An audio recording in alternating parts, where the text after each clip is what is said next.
Well, here we are. Let's get into the news review now. We're joined by Dr. Kwame Asante, who joins us to discuss the major issues on the day. Doc, a very good morning to you. Thank you for joining. Good morning, sir. My former lecturer calling me, sir. I hope you're well. Very well. And yourself? By God's grace, I'm doing really well. Even before we get into today's papers, I just wanted to run by you the bit about the recent ratings when it comes to our credit worthiness as a country. Standard & Poor's, Fitch, Moodys. I'm sure you've taken a look at them, and especially Moodys downgrading us, making matters even worse for us on the international borrowing market. I know you dabble in international politics, and of course there are monetary or economic affairs that arise as well. What is your take on that as a patriot, as a citizen, and with the backlash from government to some of these agencies saying that it's not necessarily the right picture? How do you feel about that? To be honest with you, I don't know how they work, they do their calculations, and I have no idea about their operations. So for me to comment on it, it becomes so difficult. They have their standards. Unfortunately, I've not seen the standards, the canons that they use to measure performance of country, and out of which they are able to downgrade or upgrade. I'm not privy to that. So it's a very difficult question for me.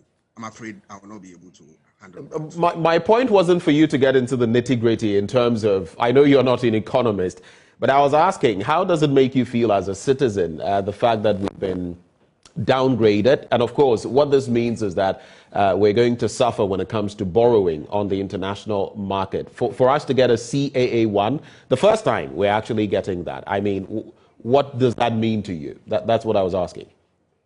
Yeah, it is true that this government, take it or leave it, have done well to manage the economy to a certain point.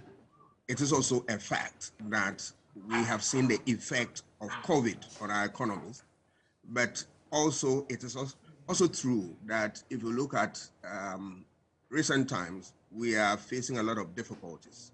So I don't know whether they are taking all these things into consideration to put us at where we are. But what, for me, is the way to go is that we need to be able to up our game and get the right ratings and move on.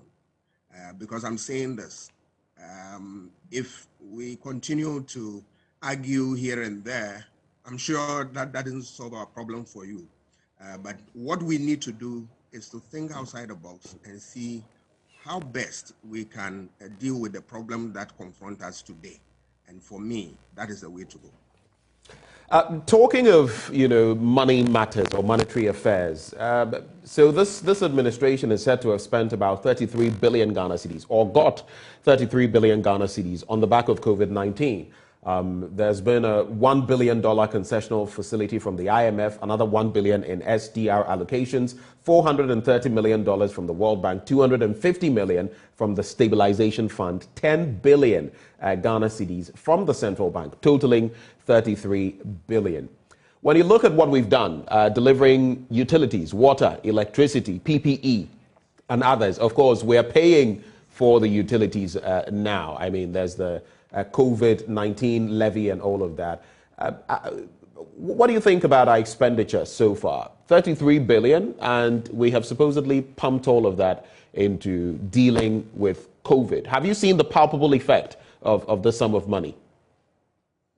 That is another difficult question, especially from my background as a non-economist. Yes, because these things, you need data to support your argument. How far they've disbursed this, I don't know. How, these things, what are the areas that these monies went into? I have no idea at all. So let's see. Government must respond to this so that we know the disbursement, where they pump the money and all that. But I want to be sure, or I believe that strongly, definitely they have pumped the money into the system, and they will be in the right position to tell us exactly where the money was put into, so that I will settle this debate once and for all. Let's get into the Daily Graphic newspaper. 6 million Apiate explosion fine. Maxim pays $1 million. and $5 million remainder payable within 18 months. So the details there. Maxim Ghana Limited, the company at the center of the explosion that occurred at Apiate in the Prestia Huni Valley municipality, has paid $1 million into government's coffers as a fine. Now, the company has also agreed to pay $5 million, or its CD equivalent, to the government in 18 equal installments of 277,000 plus American dollars from the first day of next month all the way to August the 1st next year. And of course, this being imposed by the Minister for Lands and Natural Resources. Maxim accepted the fine, but they also spoke about the fact that they were not directly involved. There was another entity, which was in charge of conveying the explosives. And they are saying it is unfair to them that at no point did they, as an entity, breach whatever laws or regulations regulate their activities. But this fine that has been imposed, a lot of people are asking, for example, based on what assessment? Does it go into factoring how much will be spent on rebuilding Apiate, on compensating, members of the community or whatever? It's not too clear. But $6 million, that's the fine. Your take, Doc? Yes. It's very unfortunate that we had that situation. But my biggest worry is that on what basis is that company accepting to pay $1 million as a fine? And let us remember that they have, made statement to the fact that, they are not responsible for what happened and all that. So on what basis are they paying the money? That I don't get it. Well, just to interject, Doc, they have suggested, after paying $1 million, yes, their license is going to be given back to them, or they are going to be allowed to operate again. It was revoked initially. They're going to be allowed to operate. And then subsequently, they have to pay the remaining $5 million in installments from next month to August the 1st next year. You would suppose that to get back into business, because each day they are not in business, they lose, and the mining companies they deal with also lose. So you would see that for them, it's a win-win situation to pay the sum of money and make more from their activities. But that one, I still don't get it, because, you see, that's why the courts are there for us to battle our issues out. If there is something that you are talking about me, and which I know is not the case, and even though I have employees that I pay them monthly and all that, I need to battle this thing out. And then to accept that, yes, I'm ready to pay, but I'm not the one responsible and all that, it's a bit difficult for me to take. But come to look at it, I'm also worried that we don't have the full gamut of the reports. The two reports, we don't have them, so that we can look at the issues, piece them together, and make meaningful, deduction from what we have there. We don't have that, and it's a worrying situation. I think that those in authority must make them available so that we can all have access. It's part of the transparency process, and it's part of what good governance agenda. Another issue also is that if we are compensating, look at the devastation, the effect on the society. Is it to the extent that it can take care of their difficulties and all that? We know it is very difficult, it's even impossible to bring dead people to life. But I'm saying that the compensation wouldn't worth the destruction that we saw, or the damage and all that. All these things must be factored properly, so that at the end of the day, those who have lost their loved ones, so those who are in difficulty, will breathe a sigh of relief, and then they can move on with their lives. I am sure in the days ahead, we are going to get something that will throw light on some of all these dark spots, so that at the end of the day, we as a country can deal with this situation. The people of Apiate will also breathe a little sigh of relief, and then come back to normal life, and we'll move as one people in this state. Well, let's stay with the Daily Graphic. And on that same page where we took the Apiate story from, actually on a different page, but this is page 29. And it says, Reed's obituary for Bost CEO invoke fear. I'm sure you'd be interested in this one. It says, fear has gripped workers of the Bulk Oil Storage and Transportation Company Limited after they were welcomed to work on Monday by Reed's bearing the name of the Chief Executive Officer, Mr. Edwin Provençal, laid at the entrance of the head office in Accra. The identity of the character or characters behind them is unknown at the moment.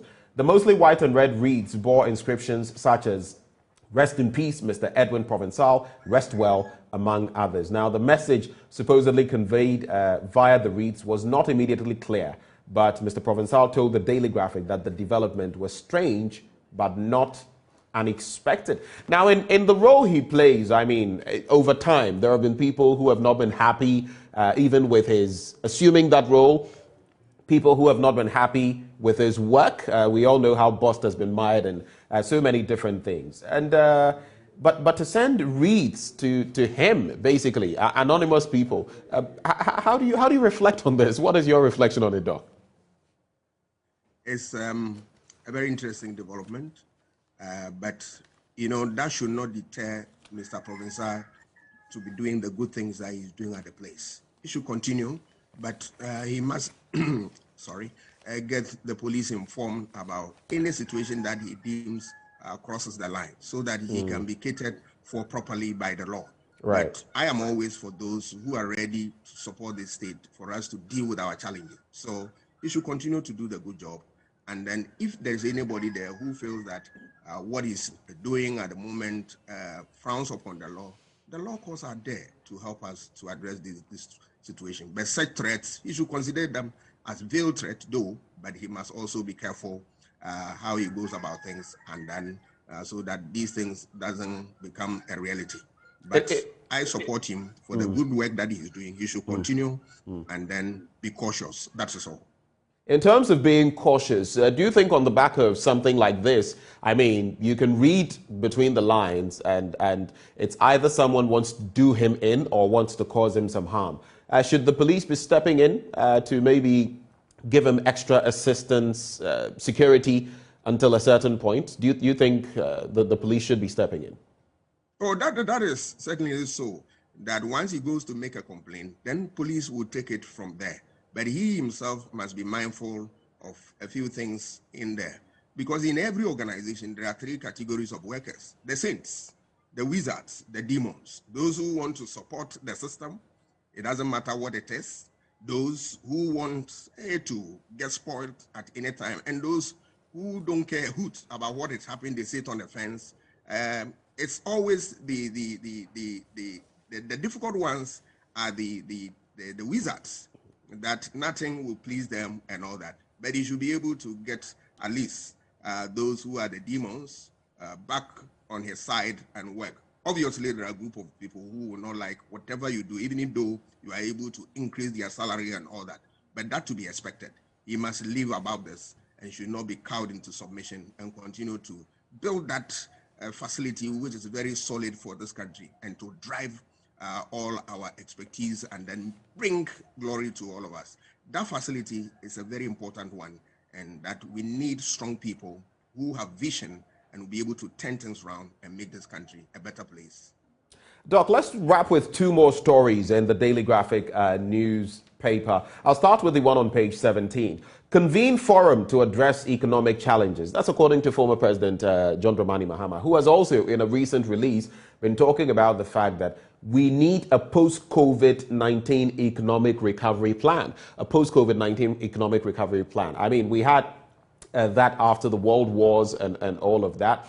And in this instance, he is calling for a plan, like maybe many years down the line when we had issues under his tenure and we had the Senchi meeting and all of that. Do we need that, a plan to get us out of our economic woes? Or should we just wing it through these turbulent economic times? I think that suggestion is not bad, but the government may have its own plan. Whatever it is, all that we need is that we should be able to surmount this difficult situation that we have on our hands. Right. And that needs a careful plan, a careful discussion and analysis of the situation, so that at the end of the day, there's something that is worth pursuing. We pursue it with all the energies that we have. That is all. The other story on page 16, Ghana National Fire Service targets 5-minute emergency response time. And this interests me a lot. In recent times, we've had incidents where entire families, one of them I know, a family of 5, burnt to a crisp. Another family of 7, somewhere around Kaswa, burnt to a crisp as well. And we've seen quite a number of those incidents from late last year into this year. The Ghana National Fire Service is to reduce the country's emergency fire response from the current average time of 10 minutes to the global standard of 5 minutes. Now, in line with that, the service will open 92 more fire stations in strategic areas from now to 2024 in order to bring the service closer to the people. But one thing I do know, I mean, from some of the reports, some of which I have covered, even the response time of 10 minutes that we're speaking of is not usually met. Now we're reaching for 5 minutes. Doable? Practical? Doc? It's a difficult question. Why am I saying that? Because as you have already said, even the 10, we're finding it difficult to meet that standard. So now we are reducing to 5. What have we put in place to turn things around to the extent that we can do this in 5 minutes? If we want to improve standards, we must make sure that there exist certain facilities that support our processes. Otherwise, it becomes just a rhetoric. Right. But if that is the case, that they can meet the 5, who doesn't like this? We want to save our society, save our people. So if they can work within 5 minutes, just a call, and 5 minutes they are the doorstep of your house. That's good news. But let us be realistic and practical and see whether what we want to do, we have the resources, we have the wherewithal to drive it home. That is, for me, is critical that we need to pay attention to.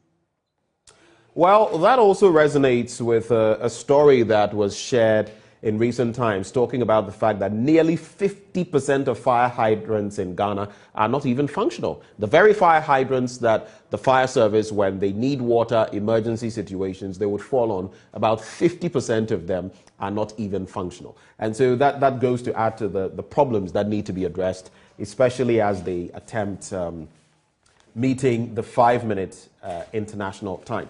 But let's do the Find a newspaper now. We'll see Ghana out of the woods. That's according to the World Bank. It's not going to be easy, but the World Bank says it will assist Ghana to get out of the economic woods. Maxim reluctantly agrees to pay $6 million fine. We've already addressed that. And there's NPA solicits support of security agencies to end smuggling. All of those stories in the Finder newspaper. But there's this bit, even as we speak about the roads minister urging contractors to support the e-levy. Have you heard of what was making the rounds yesterday? That there was a suggestion by Kwesi Amoakwata that the toll booths, they are no longer in use, that they ought to be converted into washrooms, so to speak. Of course, he backpedaled on the floor of Parliament. But how does that strike you? Is that a creative way of making use of the toll booths if we are doing away with them, some 38 in question? Converting them into washrooms. He has come to debunk that, so we cannot stretch the conversation. No, but even while debunking it, Doc, he stated that it was out of a pool of suggestions, which still means that while he is saying that it shouldn't be taken out of context as the only thing he said, that was what he said on the floor of Parliament, it remains one of the ideas they could use if they are going to, convert them. So it's not been thrown away. I just want to know what you think about converting them into washrooms. Yes, if this is the idea, for me, it's a very funny one. Why am I saying that? Can you imagine those places that we have the booths and then people queuing to go and use the WC and whatnot? How funny it will be that sometimes 2-3 people hanging around there, and you have a lot of cars, people plying the street and all that. That would be a very ugly spectacle for us. What they need to do is to think outside the box and find useful means by which they can put this thing to. There's no, it doesn't cost them anything to come back and use the booth and generate the resources. Now that we need resources so much that every peso counts, why have you abandoned us? You can, bring it back and ensure that you keep the environment clean. You ensure sanitary condition is put to the highest. That is the way to go. But to suggest that you want to use it for washroom and all that, for me, at the middle of the road highway, then I have never seen such, a structure before. The little rounds that have gone all over the world, I have not seen that. Maybe this is a new innovation, but for me, it will not help anybody.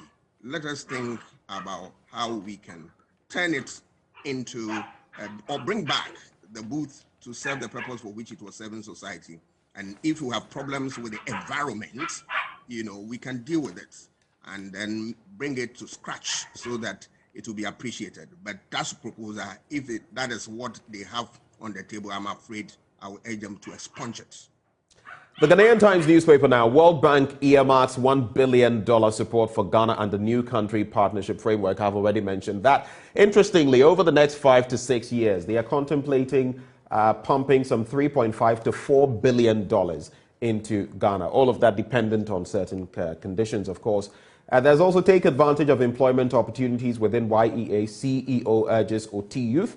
And then attempt to serve Asin North MP with injunction motion unsuccessful. This is brought up it's raised quite a storm. And it's got a lot of tongues wagging. And the registrar of the Supreme Court yesterday told the court that 2 attempts to serve the Member of Parliament for Asin North constituency, Mr. James Jachikwason, with an injunction motion has proved futile. There is also that bit about his bodyguard, or his directing his bodyguard to allegedly assault the bailiff who was going to serve him.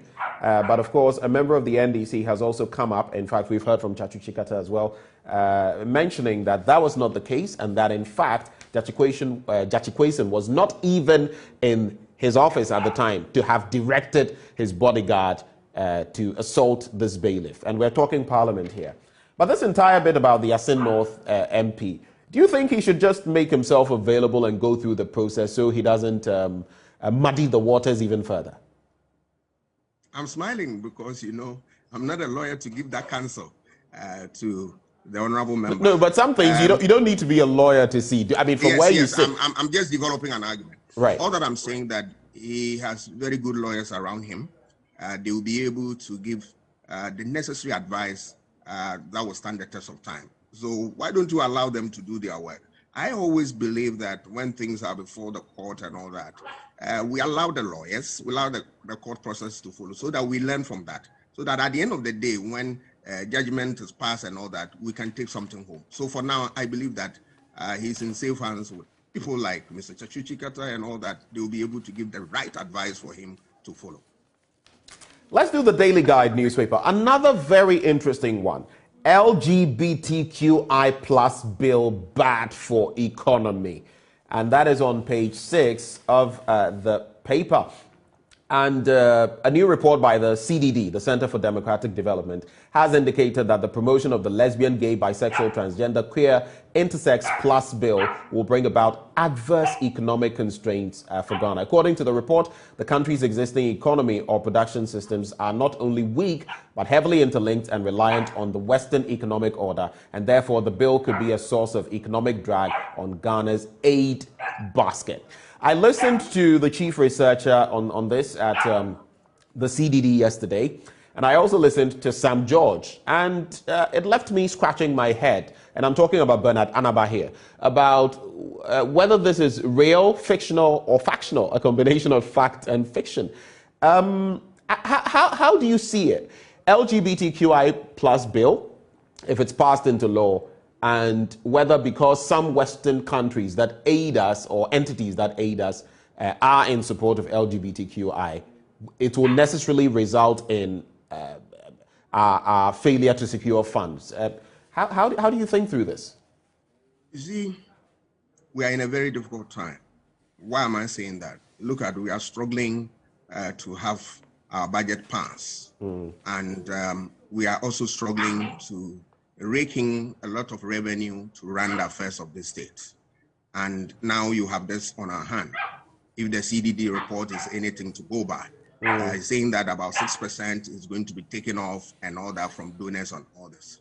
But you see, when you are making a policy, you have to take away emotions, you have to take away traditions and religious beliefs and all that. I'm not saying that they are bad, all right? I am not the right person to judge.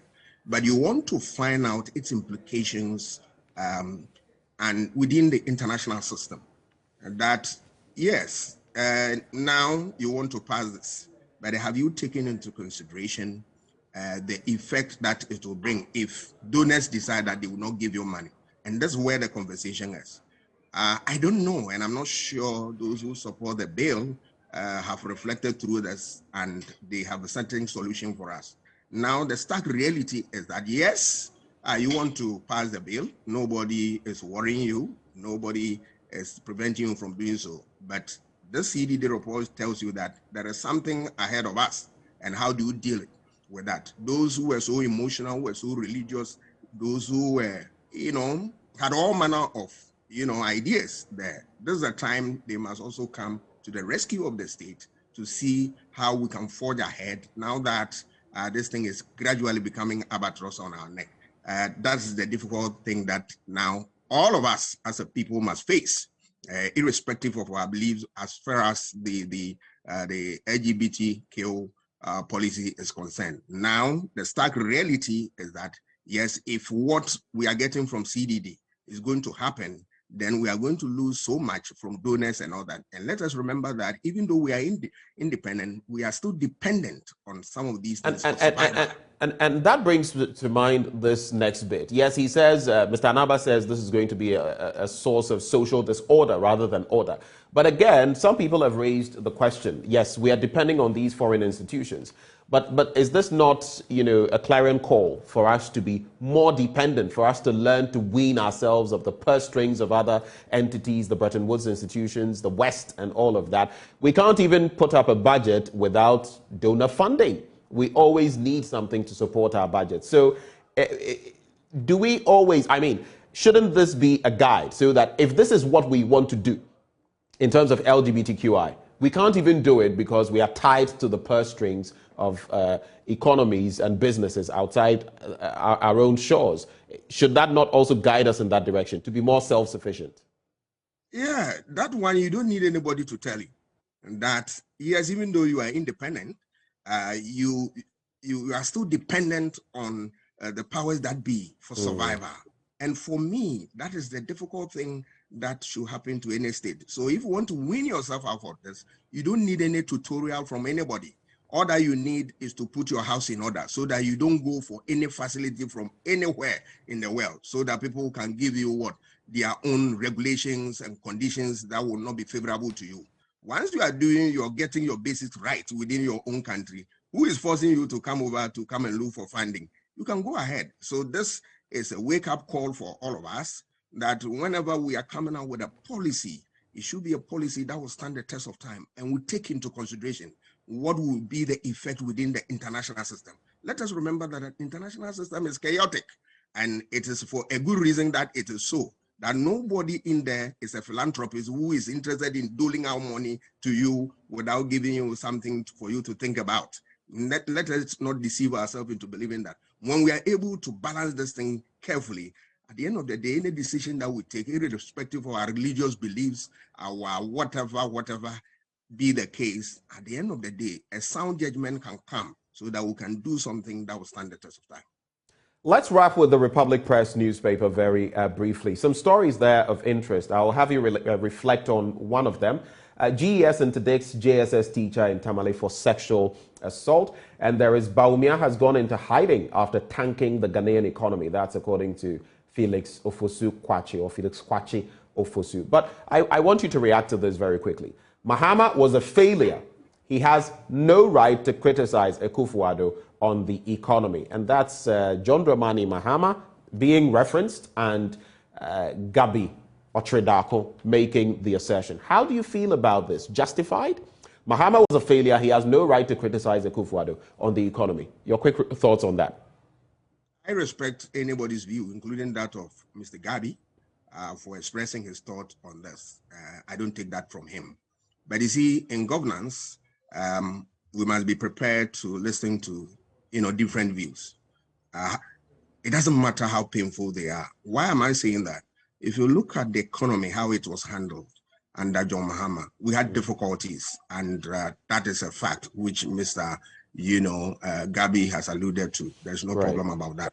But let us remember that all the wrong things that were done under Mahama, that conversation was settled by the 2016 election. Right. All right. That the government was not doing things right. The government was incompetent. The government was this, that. And then the good people of this country look at this and serve as a guide to judge the government and threw the government away. So when you have a new government that is in place, the new government must be able or must be seen to be delivering the goods. Of course, this government, if you see the first period that the government was in office, fantastic achievement in various areas and all that. This time around, we have little difficulties, but let us remember that the government has 4-year mandate. So still have time to reflect on these things to deal with. So for me, it is the new regime that we are talking about, how he's be able to handle this issue. But he, Mahama, has been, as a Ghanaian, has every right to also comment on an issue. But let us remember that difficulty we have in Mahama's era, that conversation was finally dealt with or settled with the 2016 election, that the government that we put in office was the right government that Ghanaians believe that would deliver the goods. And I have no doubt in my mind that ever since we put Nana into office, nobody can tell me that he has not achieved much. That would be also something difficult to take. He had done a lot. The records are there, except that in recent time we have difficulties, which everybody is thinking around the box and see how best they can get out of this. And for me, that is my position on this matter. Doc, it's been another good one. We're grateful that you took the time to join us this early in the morning. And we wish you the best of the rest of the day. I'm grateful. I'm grateful. Right. Dr. Kwame Asah-Asante joining us here for the news review. We have a lot more coming your way when we hit our big stories for the day. Of course, the economy will still be on our radar. But right up next, we bring you sports. Do stay with us.